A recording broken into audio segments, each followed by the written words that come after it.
David called me one morning and he asked me, he said, Greg, would you like to meet me and accompany me to a place where we offer our prayers? Because in this place, the skin between the worlds is very thin. I love that terminology. So he said, would you like to join me to offer a prayer of rain? I didn't have to think twice. I said, you bet. And I met David and we hiked into this place. I wasn't prepared for what I saw. And what I saw was David. He sat on the ground. He took off his old work boots. He unlaced them and put them outside the circle. He stepped into the circle with his naked feet on the ground. He closed his eyes. He honored all of his ancestors. He honored the directions, all 6 of them, with his hands in a prayer mudra over his heart, just for a few seconds. Then he opened his eyes and he looked and he said, I'm hungry. You want to get a bite to eat? I said, but I thought you were going to pray for rain. And he looked at me and what he said has stayed with me so powerfully for so long and it's helped so many people. He said, no, if I prayed for rain, rain could never happen.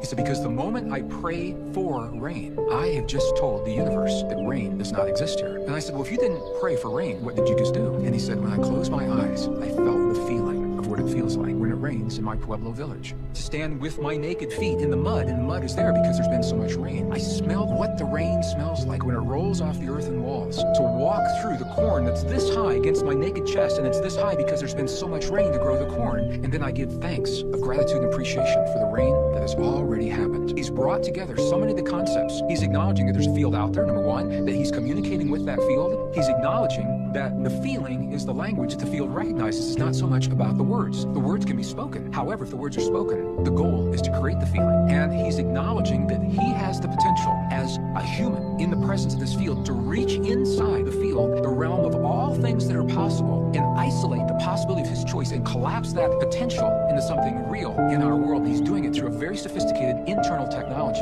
that we call the lost mode of prayer. It is a feeling-based prayer. The key, feeling as if the prayer is already answered.